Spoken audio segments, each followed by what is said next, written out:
Well, Brenden, thanks for being here on Unbreakable Ventures. We tried to get you on a few weeks back, but we had a bit of a state emergency, didn't we? The weather kicked off, so appreciate you making it this time.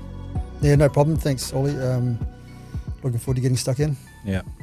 So I know you're a listener of the podcast, which is great.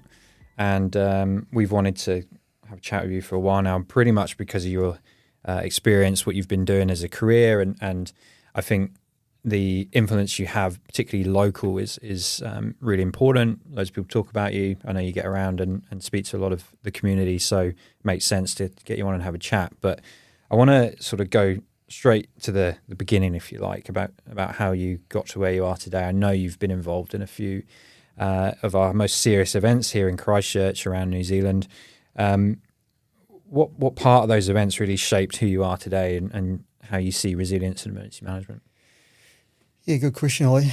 From about 2005, I was the sole charge emergency management officer in Queenstown. And at the time, and still now, Queenstown was really growing fast. We had 100,000 visitors over the Christmas New Year period, loads of people there for winter, but only about 30,000 ratepayers. So there was one EMO, me at the time, and no one really prior to that was doing it full time. So I needed to figure out how to pull it all together. Training around New Zealand at the time was pretty fractured and to be fair, largely still is. So I got a lot of training through the team here in Canterbury. They were well positioned to do that. So I built up a relationship with those guys and girls. And then 2010, in their first earthquake event, I came up to help out because they needed people who can get their systems, and I knew it through their training. And then again in February 2011, it came back to help out then. And obviously a nationally significant event went on for a number of months through response, and really saw sort of emergency management at its best and worst during that period. And really enjoyed it, I must say. It was awful. I don't want to diminish the difficult circumstances there were for many people, and even more than difficult in some cases. But I enjoyed the contribution. I enjoyed the complexity and the ambiguity in figuring out the problems and having positive influence on people's lives. So I committed to that heavily. Joined the Earthquake Recovery Authority. Got some pretty significant tasks to take on and then delivered them over the course of the time the earthquake recovery was stood up. Then transitioned across to Linz with a couple of projects, and then went back to Queenstown before coming back to Christchurch. So in amongst all that, earthquake events, but also a number of other events too in Queenstown and in Christchurch and in my current role. So had quite a good look around. Yeah, sure. So would you say that the Christchurch earthquake was a sort of pivotal point in your career in terms of, the inputs, the response, what was required of you? Yeah, no doubt about it. Yeah. I came into, the roles here in Christchurch with an emergency management background and worked here for 5 years. I reckon in those 5 years, and I'm not exaggerating here, I reckon in those 5 years I probably got about 15 years experience. The work volume and velocity and variety over that period was phenomenal. My staff will probably yawn when they hear me say this, but in the first year I was here, I got 145,000 emails. Just because of the role that I was in, and people needed to seek information and the way that it worked out. But for that period that I was looking after the Central Business District Red Zone, it was hugely busy. And many of those tasks that we're taking on were high risk and new and evolving, and there was aftershocks, and there was policy being written in the morning and implemented in the afternoon and tested overnight and reported, on the evening news, and then we'd wake up the next day and we have to do it all again. So I learned a lot, and I think what that gave me was a really good understanding of what's important, the stuff that needs to be done, which is different to the stuff that people might write down or want done. It's different to legislation, but having an impact on people's lives is the key part, and I kept that in focus all the way through. I think the Christchurch earthquakes is definitely, New Zealand was already on the map, but from an emergency management perspective, it put us on a global scene here, and it was almost like Christchurch was an example to other nations that either hadn't gone through similar or had, and wanted to compare how we responded to how they might have responded. The thing that stands out to me, I've interviewed a few people in Christchurch who have also gone through the earthquake. In some ways, the thing that stands out is community, and I'm curious what your experiences were on how the Christchurch community responded to the event, how you saw them, whether it was positive, negative, what was happening on the ground. Oh, they're phenomenal. In the early stages of the event, the first responders in any sort of large scale event as a community, always kind of the zero responder. Really, they'll get there before the uniforms and the lights and sirens. So the community response in Christchurch was amazing, and I think one of the real benefits we got at the time was it got coordinated quite well too. So groups like the Student Volunteer Army, the Farmy Army, they came in early and complemented the official response. In many cases, they were there first, and they brought more and better and different resources. So I got nothing but respect for the way that was rolled out, and they learned a lot and they evolved, and now they're an international exemplar of how that work can be delivered. And it was sustained too, so it went on for a number of months. So people not only just helping out briefly and then going back to their life, but hanging in there and doing weeks and months. So that commitment to each other was phenomenal. And I'm not sure that model necessarily would work in other parts of the world, but in Christchurch and in New Zealand, it was amazing. Mm. But then over time, the community kind of reverts to the mean, as we all sort of do. And the experience wasn't universally positive. There are elements of the community who do misbehave, but we've got to look at community and society as a whole. So I'd say very largely positive, but also realistically not totally positive. There are factions of the community that will try and take advantage or get up to no good. Sure. So I think I have a balanced view of it, but when I look back on it, most of my memories of that time are positive and really encouraging for the future. One thing you touched on there was the zero responder. I was at the panel discussion recently after I'd spoke. Some young adults, potentially students, come up and ask me, who do I listen to? Do I listen to government, emergency services, my boss? When things are really hitting the fan, who's the person I turn to? And we had a discussion about it, but then the question came out, well, what if none of those people were there? Now what do I do? So I'm curious what your take on that is. What would you tell the public who are dealing with, say, a tsunami, another earthquake, etc.? They haven't had that emergency service person come up to them. What do they do? It's a good question. And I think they'll do, regardless of what I say here, they'll largely do what they do anyway, and that'll be look to their own local leaders. Mm-hmm. So within your family, mum and dad or whatever that version of leadership in your family looks like, that's a good place to start. In your faith community, whoever your padre, your pastor or your priest is maybe. Mm-hmm. At your sports club, who the leaders are there, in your knitting club, in your gardening club, there'll be leaders there in the community. Sometimes they'll be members of the community board or there'll be someone around you that is, either willingly or reluctantly taking on a leadership role. And, if there's one sort of lesson I've learned out of all of this, is you can go through the technical resilience stuff and figure out how many cans of spaghetti you need, etc. But really, if you're going to respond to an emergency and recover after an emergency, the number one thing you want to be thinking about is leadership. So if you've got a well-led community, you'll find in there the resources that you need. You'll find in there the problems that need to be solved and the ways to solve them, the solutions, etc.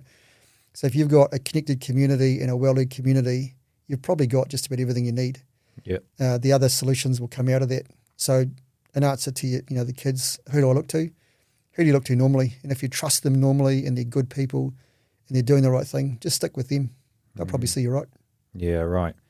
That's a good answer. I wish you were there, actually. I think I said similar answer, but what do you think we're getting wrong then? If if we look at the risks that are evolving at the moment, and everything just seems scary, right? It just seems every day the news is, this thing is happening in the world.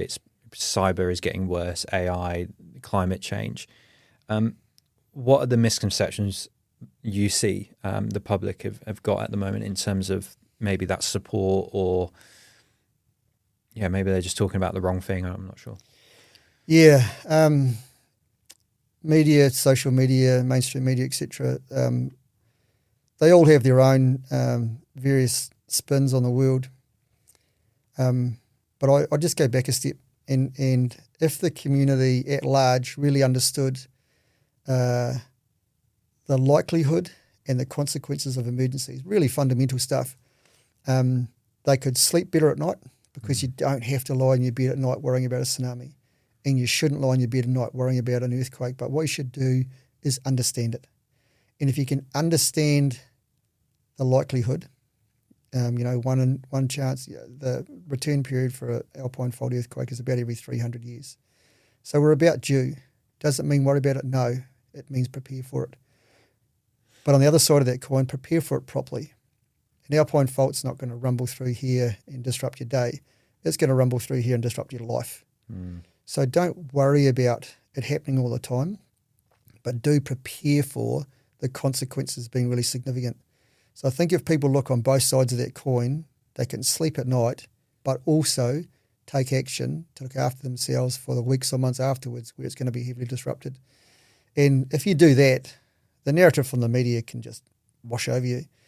And I think most people should just live their life and enjoy it, but also pay attention to that risk and be prepared for it. And if they do that, the media narrative is what it is. Yeah, it's interesting you say that. My sort of pastime of mine is during or, just after an event, jumping on something like Reddit, which is anonymous. So you get a lot of honest feedback from the public, right? And not all of it it's opinionated, so it might not be correct, but particularly with the Russian earthquake, the tsunami risk that we had there, observing people getting rid of the alarm system on their phone because they weren't happy about being woken up at 6 a.m. by the civil defence. I think what's interesting there in itself is that you've got dynamics of the community who think that they can just deal with it themselves and they don't need these things anymore. But then you instantly had in the same forums people asking questions about, what do I do here? Should I be taking this seriously? If a tsunami does come, what do I do with my family? How will I communicate with them? And I always observe all the time in these forums is people asking those questions first. You've got, as you say, you've got that small group of community who think that they can just get rid of the alarm system and ignore warnings and advice. Fortunately, the majority is, I want that advice. So my question with that is, where is typically the best place for people to go for that advice if they're sitting at home right now thinking, I want to read up about this stuff, and what are the techniques and best practice? Yeah, so there's lots of places for that. The government, and I know people will have mixed views, has got good non-partisan advice on preparing for emergencies. The Get Ready, Get Through website has been up for years and years, and there is solid evidence-supported, robust information about that. One thing I would say about, those forums, afterwards people are very engaged. I want to know, I want to find out. Probably 90% of a recovery is determined by the 10% of what people do before the event happens. Yeah, right. So we spend a lot of time in that readiness space really trying to push that message, but it's a very difficult sell. And if someone can crack that 10% preparedness piece, where we get a chance to link with the community and encourage them to make meaningful change, a lot of those challenges around response and recovery will either go away or be significantly reduced. And we haven't cracked it. We haven't cracked it in New Zealand. I don't think we've cracked it anywhere. But yeah, interesting you mention those forums, because there's a real spectrum on there. And that's the spectrum we're dealing with the whole time. There'll be people who are apathetic about the whole thing and people that are panicked about the whole thing, and a bell curve of people in the middle.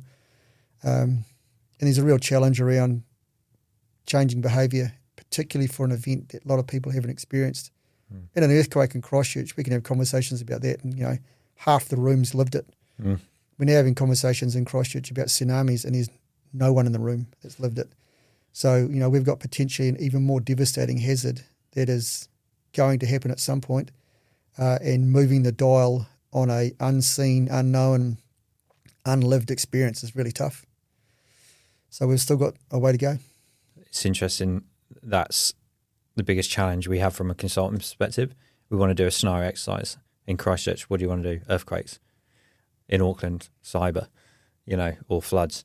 But there's not a lot of appetite for thinking outside the box. Like, we are very prone to tsunamis here. Why don't we practice that? So, yeah, interesting you brought that up. We will definitely get into tsunamis because that's a big one, obviously. Just wrapping up that kind of community piece. What do you think are the assumptions about how the public respond during an event that might not be correct? Yeah, one of the assumptions which is we address quite often, and including in a recent example, was people will panic when they get that message. And the data doesn't back that up. The data tells us that actually most people will be apathetic about it. Some will respond straight away, of course, because like I said, there's a whole spectrum, and some will do exactly the right thing at the right time. But a disproportionate number of people won't do anything, or they'll seek more information, or they think it won't happen to them, or they heard about it last time and it didn't quite work out. They've done silly things like turning off the alerting on their phone. So I think the biggest challenge there, or one of the bigger assumptions, is that people are going to go mad and panic, and some might. So we need to plan for a little bit of that. But we also need to plan for how do we address the people who don't get the message, or don't want to get the message, or don't want to respond to it, or respond to it in their own good time. That apathy piece is well known in the literature. It's well known in the data, pretty well known in the emergency management sector, but in the public, it's not so much. So we've got a bit of a mindset shift we need to make there as well. Yeah, right. Yep. I want to talk about some hard truths. You just mentioned tsunamis. I think that's probably a good point to get into this, because you've mentioned on past interviews that you've been on about the reality of it, tsunamis and the AF8. So these are pretty significant risks that we have here in Christchurch, New Zealand in particular. Can you walk us through this? Like, what's going to happen? What's the sort of risk, and why is this so far on your radar at the moment? Yeah. Tsunamis are tricky in many ways. The most devastating tsunamis we are likely to get in Christchurch will be regional source, so the Hikarangi Trench far to the north of us, or distal source, so potentially off the coast of South America. And when both of those trigger, it's unlikely that we're going to have any natural signs here in Christchurch. So you won't feel it, but there's a whole lot of dart buoys. There's a whole lot of tsunami buoys in the ocean that'll alert us to it pretty quickly. So depending on the timing of the event and the location of the event, we're going to end up with quite a different response framework in place. So a large-scale distal source tsunami that triggers in South America at 6 o'clock in the morning might take 14 hours to get here. So we've got a whole day to prepare the community, and then we can have a managed evacuation. We can have really good we can have managed evacuation, really good communication. We can broadcast. There'll be plenty of time. It'll be days. We won't have to worry about schools and it's secure. And it's all. I won't say it's simple at all. There's plenty of time. If we have a regional source tsunami at, say, midnight in winter, we might have 3 hours to move almost the same amount of people in the dark and rain and cold when people are asleep in their bed with their phone off. So it gets really challenging. Or at 6 o'clock or 7 o'clock in the morning on a summer schools day, and the kids are up and about and on their way to school, and the parents have already, maybe 8 o'clock, they've dropped the kids off and they're on the other side of town. So the change of response, the timing and the time of year all play a really significant role in how we in emergency management and how the community, and we are a collective, but there'll be different pieces of the work going on, need to respond to that. So there isn't a tsunami plan, there's a variety of tsunami plans. And then we've got to communicate that in advance to the community and say, by the way, we're playing 3D chess here. It's going to be really complicated. And layered over all that is, and we want to do it simply and effectively with our comms as well. So our start point is tricky and the hazard is significant. So tsunamis are difficult. The thing there is with the Christchurch earthquakes, you had the one in September, which I want to say John Key at the time said it was the perfect time because everyone was either back in bed from the pubs. It was, early morning. Most people were in bed. The weather was good. Everyone was out and moved. And then you had February, which couldn't have been a worse a time.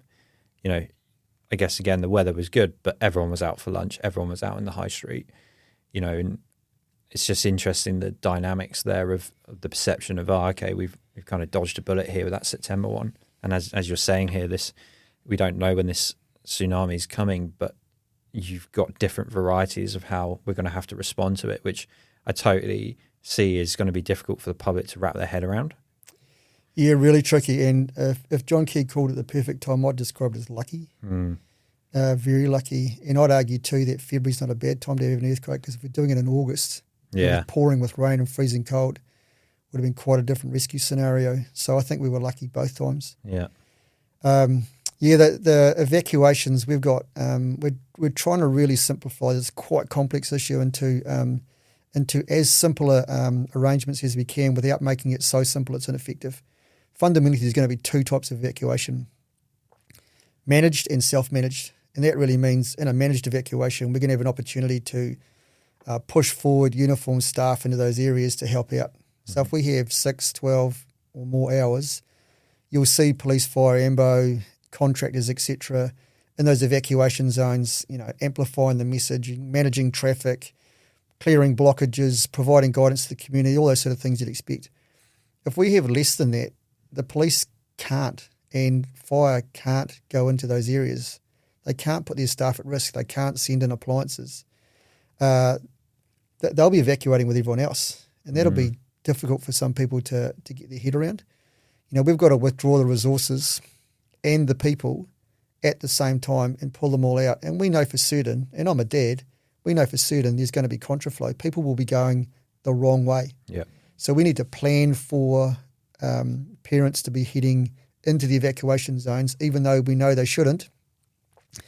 We need to plan for that. How are we going to manage that traffic? How do we manage the signage? How do we manage the congestion, etc.? There's a whole lot of very complex, unmodelled scenarios that we're going to have to dip into, and we don't have a whole lot of local or regional or even national experience to draw on. So our start point is we're limited, and we've got a lot of work to do.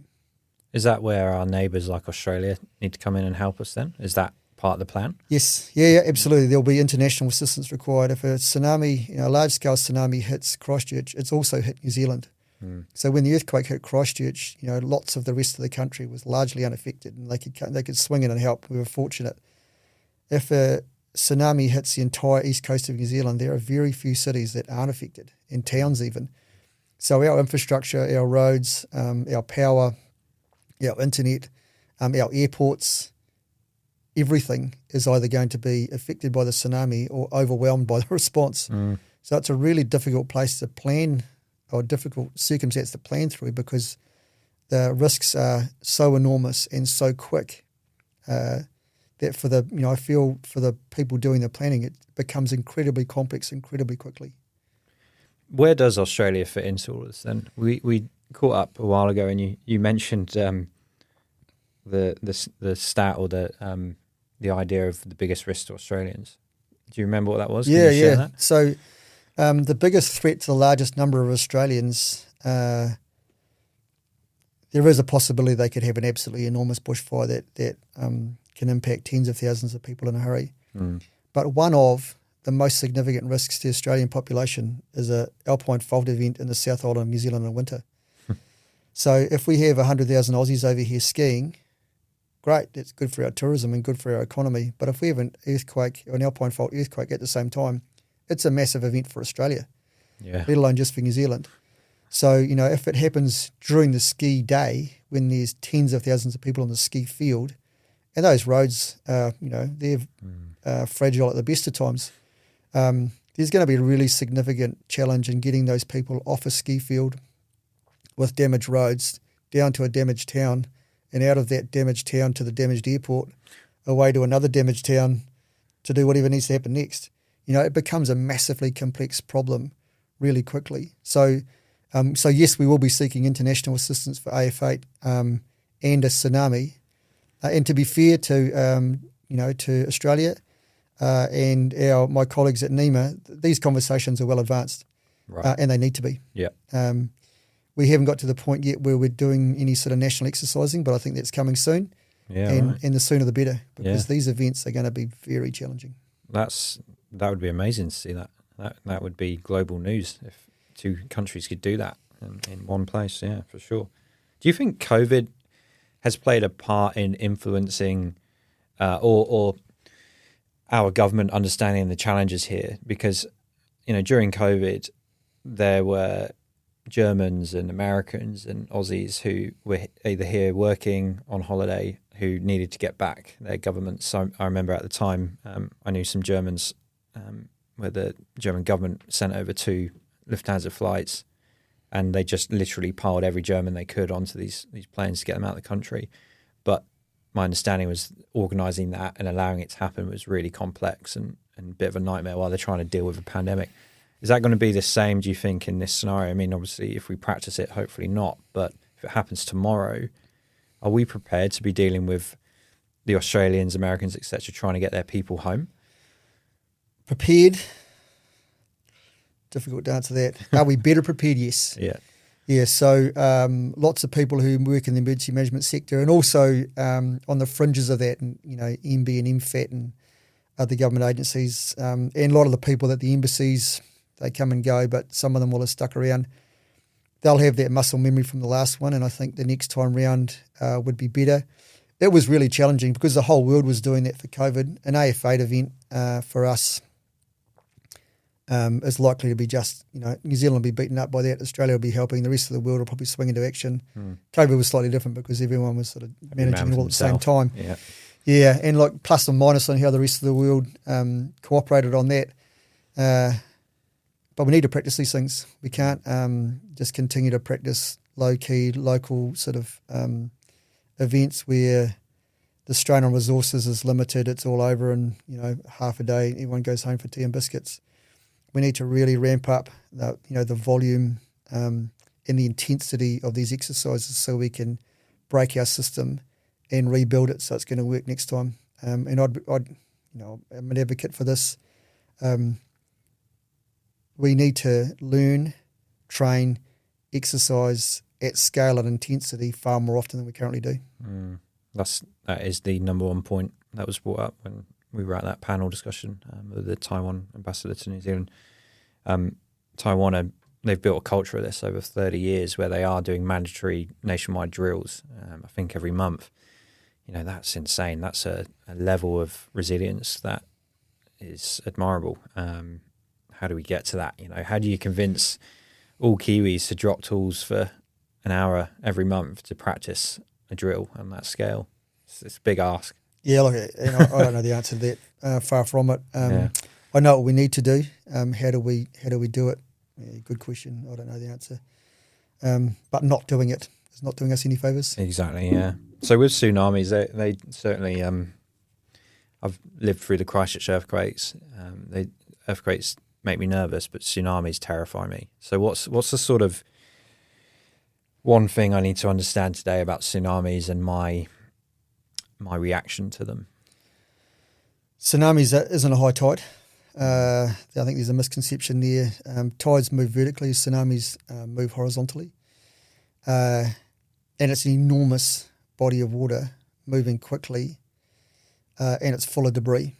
So I've heard silly things like people saying their school plan is to put the kids in life jackets and just sort of float out of the tsunami. And I just shake my head. Tsunamis pick up everything in their wake, move it through the affected area at 40, 50, 60 kilometres an hour. The water's polluted, contaminated, full of debris, glass, rebar, steel, corrugated iron, and in some cases is 4 and 5 metres deep. So you should be concerned about tsunamis because their impact is fast and devastating. The other thing I would say is New Zealand's got a good system of dart buoys, which will give us an early warning that there's a tsunami on the way. Mm-hmm. And we need to get into the practice of wherever you are having a tsunami response plan. So at work, what's your plan? When you're driving home, what's your plan? When you're at home, what's your plan? When you're on holiday, what's your plan? So, I'm about to take the kids and jump in a caravan and go for a holiday. I need to think about, while I'm here, what would I do? Yeah. Cut the caravan away, chuck the kids at the back of the car and get to high ground. And I don't spend a lot of time thinking about it, but a moment won't hurt. Yeah. And I think if everyone just had a little, took a little couple of seconds now and then to think about what's my plan at each part of my normal day, I think that would be reassuring for one, but also when the time comes, we'd get a better result. Because tsunamis are going to kill people, and they're going to kill people who aren't paying attention or aren't prepared. Talking about going away on holiday, I remember one of the first trips we did up north when we emigrated to New Zealand, and you would go to the coast, and then behind you would be the tsunami signs telling you where to go to higher ground. And as a Brit, that was quite amazing to see. I'd never seen such a sign, and the fact that they're kind of surrounding the entire coast now, letting you know this is the direction to higher ground, this is where you need to go as soon as you feel that rumble or hear the sirens. So I guess, it's, as you say, it's having that moment just to go, I'm not going to spend all day planning this, but at least it's in the back of my head, and I do have that conscious thought of where would we go, what would we do. And I think going back to the forums, that's usually the answers that I see, is people just saying, just think of something, don't just sit there and hope that people are going to come and rescue you. Have a plan of how are you going to get to your loved ones? Should you be trying to get to your loved ones? Should they have a plan? You have yours, because people live, 30 kilometres away from their loved ones on average around Christchurch. So they're not in the same place, right? They're North Canterbury, for example, so maybe they can get to some hills slightly quicker. But yeah, it's just having that conversation, I think, more often, and not having any stigma behind it as well. Yeah. Quite important. You'll see more tsunami signage popping up around the country. I know that Christchurch is for certain, along with Banks Peninsula, and Auckland and Bay of Plenty, but there's others too that are going to really invest in the whole tsunami resilience piece. So that's underway, and hopefully the rest of the country will tuck in behind it as well. And those signs are a part of the whole response arrangements, but it's also the awareness of what it means and having the ability to carry it with you. Living separately from your family, not living, sorry. I come to work like most people do, and my wife works elsewhere, and our kids are at school, and having a plan for who's going to do what in those circumstances. Our family plan is pretty simple. My wife will grab the kids, and I'll go into the OC. And then there's a bit of a misconception there too that I'll probably just address briefly if I can, is civil defence. Occasionally I'll see the feedback after an event, where was civil defence? Well, we can fit the entire civil defence team of Christchurch into a minivan. Right. And they're all in the EOC, and I can assure you they're working hard. So when people say, where's EOC? Well, they're doing their job. But civil defence is everyone. It's police, fire and ambo. It's the community. It's the Māori wardens. It's community groups. And it's faith groups. It's all of those people working as a collective. It's our contractors. It's our first responders. It's all that. So occasionally I hear things like, where's civil defence? All I saw was emergency services. Well, you saw civil defence then. Yeah, right. And just getting that wider understanding of that collective effort is going to be required for response, I think, would be helpful. Let's talk about the civil defence more then, because that's definitely something I've noticed, is this confusion around what is their role in everything to do with response. I'm interested to see how you think or have seen civil defence evolve since last 15 years since the Christchurch earthquakes, has there been an evolution? Has there been more support? Has the civil defence got more access to technology, those sorts of things? Yeah, probably 3 or 4 questions in there, and the answer to all of them would be slightly different. But broadly, yeah. So for a long time, civil defence existed in 2 states, invisible or getting blamed. And we need to get away from that. So part of the work that we're trying to do here is to give it greater visibility, not because we want to scare people, but just so they understand where it all fits in. We're really fortunate too that in the Justice Precinct we're co-located with Police, Fire, Ambo, Corrections and the regional and national arms of civil defence as well. And that gives us fantastic relationships and ability to cross-pollinate ideas and do training together and help each other out. So that's been a real benefit. But that came after the earthquake. So there's plenty of other cities in the country that haven't had that moment yet where they've switched over from just kind of hoping the local arrangements work out to actually being deliberate and intentional around gathering those gathering emergency services and civil defence together to make them more effective. So there's been real changes there locally and regionally. I think it's after the earthquake, but we've been fortunate. We've had the benefit of that. Access to technology is improving. Local government funds civil defence in New Zealand, so getting that money available to provide the technology has to go through a local government process. So there's all the pluses and minuses attached to that. I can speak on behalf of what we're doing here. There's no restriction on the tech here within reason. So we look at, and as you know, we're looking at all sorts of experimental stuff. We don't yet build it into our systems yet because there's still some testing and adjusting to be done. But I don't know that that's the universal view. I think there are plenty of other places around the country that are much more tentative and apprehensive about the use of technology. Yep. And there might be good reasons for that.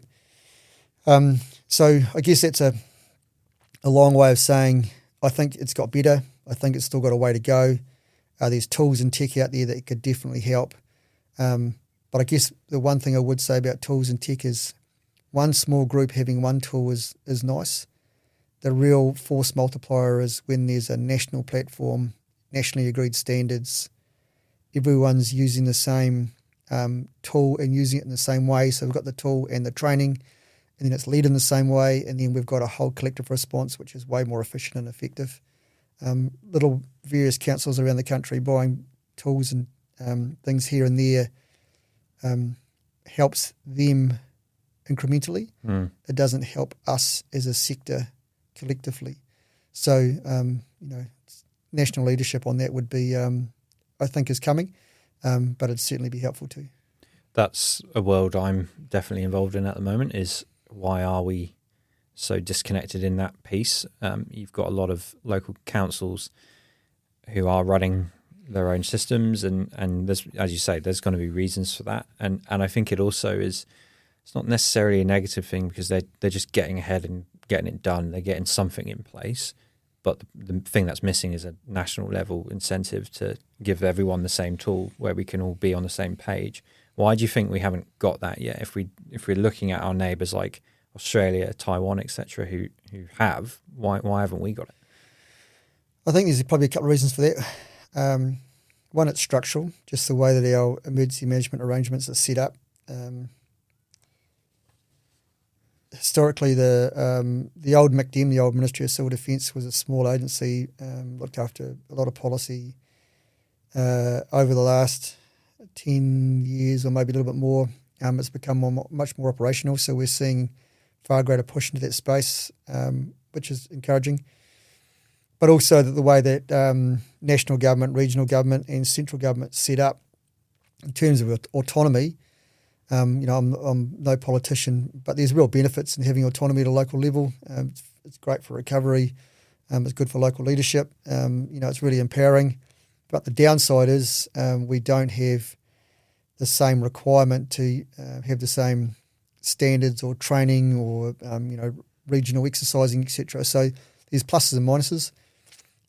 From a purely emergency management point of view, I think there's real benefit in having a standard-setting body, having some sort of auditing system, having really well understood training requirements and exercise requirements. And then if we did that, we could have much more confidence in our system. But to get to that requires changes to our legislation, and they're underway. Whether or not it goes far enough, we'll see. But also I get that we live in a democracy. So, what I think is the best way ahead is one voice in 5 million. Yeah, that's the biggest challenge, isn't it? Is kind of getting everyone to agree with each other.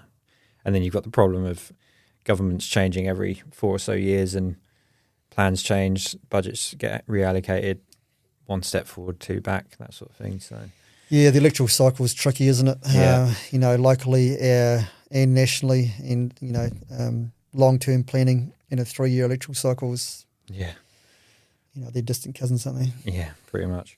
Let's talk internationally then. So you've travelled and you've spoken internationally. You've done work all around New Zealand, overseas. I really want to figure out kind of what's New Zealand or Christchurch's brand or image on a global scale. What are what have you seen or understood other nations to take from New Zealand as examples and case studies? Is there anything that really stands out that people are turning to New Zealand for? Yeah, I think internationally, in the places I've been, no way I can speak on behalf of the globe, of course, but the places I've been to, Christchurch in New Zealand is well regarded. They look at the response to a couple of things. The earthquakes, of course. Mm-hmm. We also had Pike River. Right. We also had the mosque shootings. Yep. And then Whakaari White Island and COVID. So there's quite a list of pretty significant emergency management events, and they're all quite different, but all largely, if you step back, all largely well managed. And there'll be people in there disagreeing with, maybe the COVID stuff or whatever, but and there's some detail in there, but people could say, on page 26 of the report, there was, something that wasn't quite right. Well, fair. But on a macro scale, New Zealand has demonstrated a track record of responding well to complex emergencies. And that is our brand overseas. And I'm not sure we leverage it that well. People are desperate to talk to us, and they want to learn from what we did. And, quite often I'll hear from people overseas saying, this story that you guys have got hasn't been well shared or well leveraged, or you haven't taken advantage of it. And I think that's a bit of a shame. What I would say though is internationally there's some complex circumstances and some cultural differences that make life different for us. We don't have a rampant gun culture in New Zealand, so that makes responding to emergencies different for us than some other countries that maybe I won't name. Yeah. And there are places around the world who do emergencies really well. Like the Philippines, the setup there is amazing, but culturally different to New Zealand. Right. And they've got a fantastic system that I think lots of us could learn from, but could we implement it? Not quite sure. Talked about Taiwan. Japan's got a really interesting setup as well, and very effective there.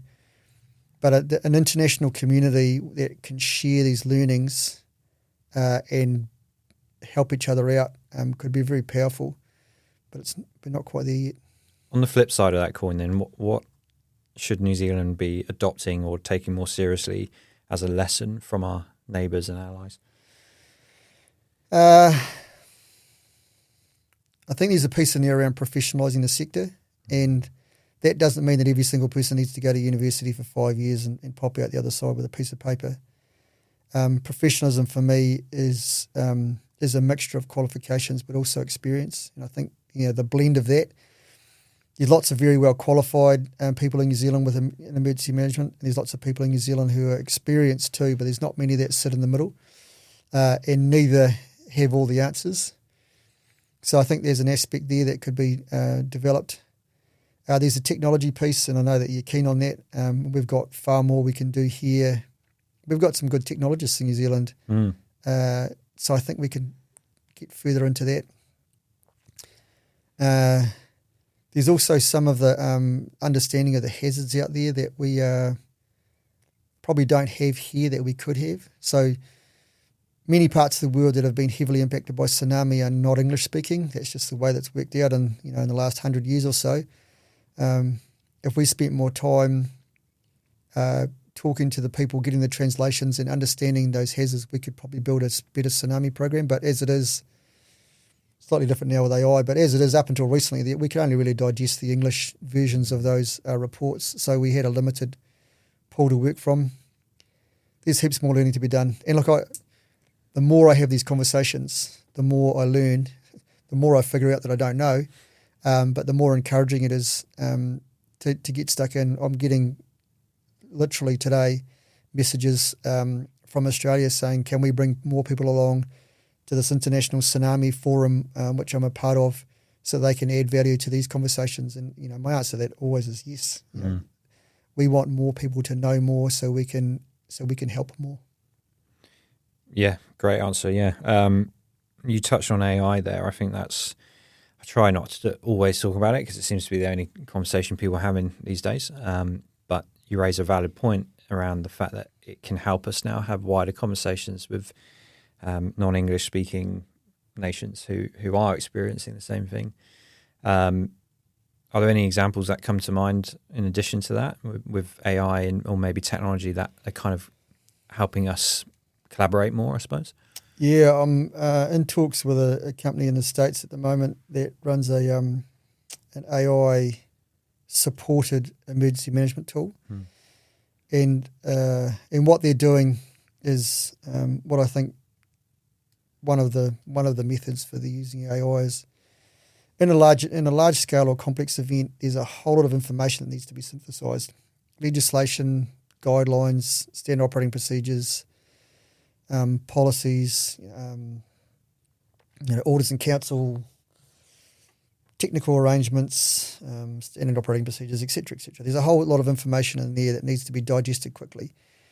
And in the next event, it'll be different. So there is no one person who knows everything. Even if there was one person, it'd be a single point of failure.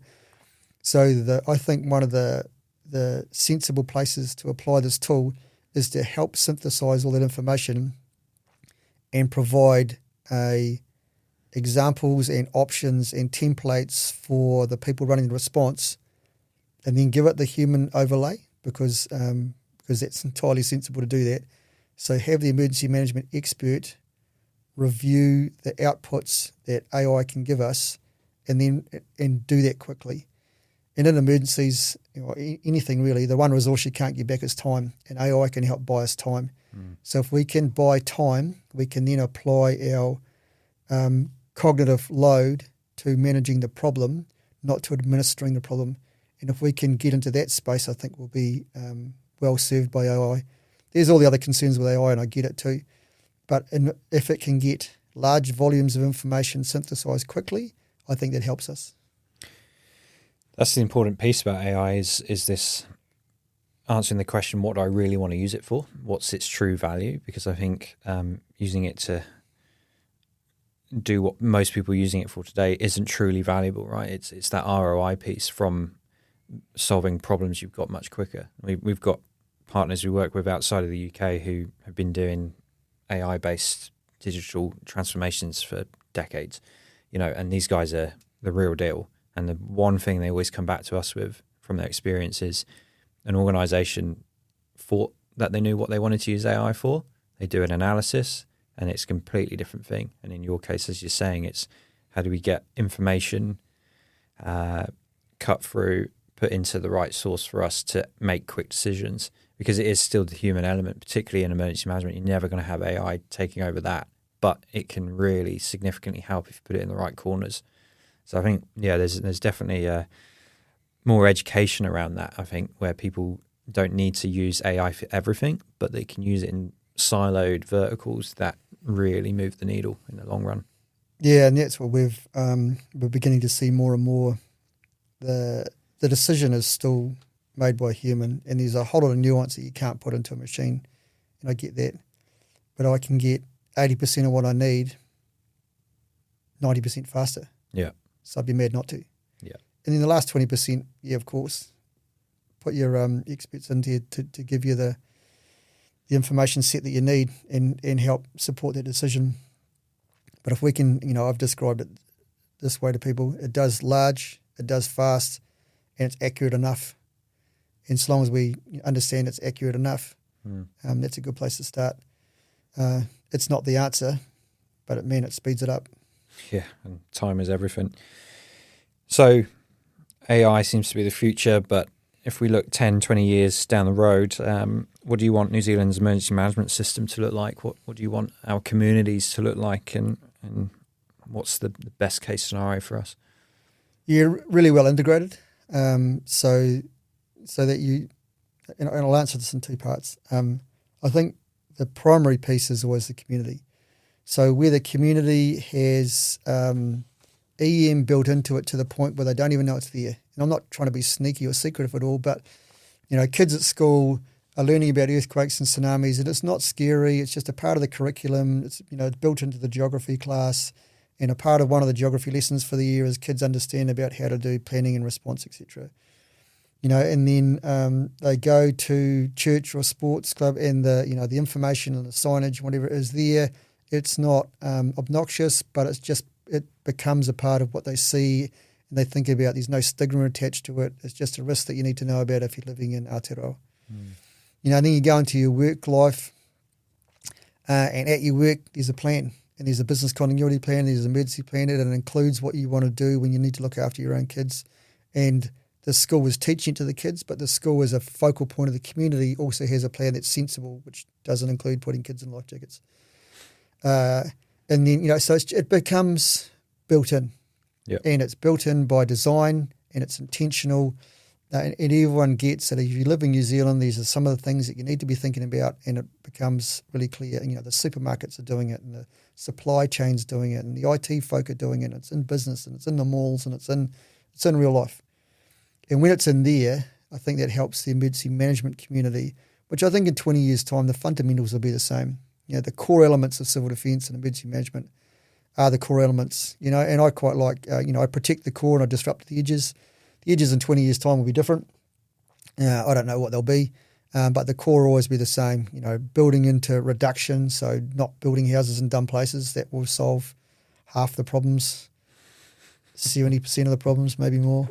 If we don't build in dumb places, people won't be affected. Yep. And then we prepare the community, and we can do that better. And then response and recovery becomes easier because we're not having so many people impacted from the start. So will we get there? I don't know, but I'll be working hard to find out. Excellent. So for anyone listening, whether they're in Christchurch, Auckland, New Zealand, around the globe, what's the one message you wish every person sort of truly understood about disasters, resilience, and their role in preparedness? Don't worry about it, but learn about it. Live your life. Don't spend all your time freaking out about disasters, but learn about it so that you prepare proportionally to what the risk is. So don't worry about the risk and do nothing. Think about the risk and do something. And by doing something, if you understand what the risk is, you'll be doing something that is meaningful and helpful when the time comes. So I don't want people to lie in bed worrying about tsunamis or worrying about earthquakes. They shouldn't do that. And one of the ways to not worry about them is to make sure you've got a plan, some basic preparations at home, understanding what your family are going to do, understanding what you're going to do at work. The actions required to get from unprepared to prepared are pretty low key. But people just need to take them. Yeah, right. Well, thanks for that. I mean, that's really, really good answer. Good way to sort of wrap up today's chat. Usually what I do is ask our guests what's something people could do, 1% they could do to be resilient. I think you've answered that. So my other question is there any reading material or a book or a resource you'd recommend? Yeah, and I thought about this, because you gave me the prep the other day. The game I'm in is thinking. Is thinking about thinking and learning. And a book I read a couple of years ago really helped me with that. I'm a fan of metacognition, so I think about thinking. It's a book by Daniel Kahneman called Thinking Fast and Slow. Yeah. You're nodding your head. Great book. And in there, System 1, System 2 thinking, and just understanding the differences between, reacting to what's in front of you or then taking a pause and switching on a different part of the brain and then responding to what's in front of you. And if you get your head around that, particularly as emergency manager, you end up making better decisions and also understanding the decisions that are being made around you by other people. So that book there, I think, is one of the ones I'd recommend. Yeah, excellent choice. Yeah, my co-founder Brad is currently reading it at the moment. Is he? He's building all these courses out of it because it's an amazing book. There's also another one he wrote with a couple of other professors, just called Noise, and it's a big read. Similar topic, getting rid of the noise around you to concentrate on decisions and get rid of stress and overwhelm and that sort of stuff. So he's extremely relevant in our world, I would say. Unfortunately, died last year, didn't he? Which is a bit of a shame. Yep.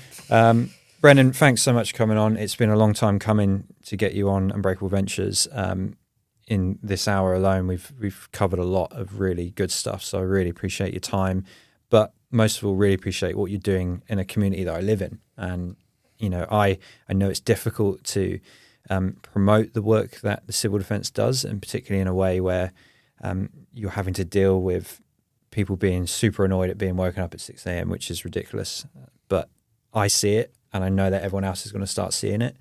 And just want to, I guess, on behalf of the communities I represent, I want to thank you for all the work you're doing. And you're an advocate for emergency management, which is really important these days. So, yeah, thanks for being on. Appreciate it. Thanks, mate. Yeah, not a lot of fan mail in this game. And that's okay. Don't do it for that. I do like helping people out, and I can see that help. And I can see it improving. And coming on these podcasts and things is a part of putting that message out there. I find it personally uncomfortable to be in these circumstances, but there's a wider purpose, and I'm a real advocate for making sure people kind of get that. So thanks for the opportunity. Thanks, Brenden.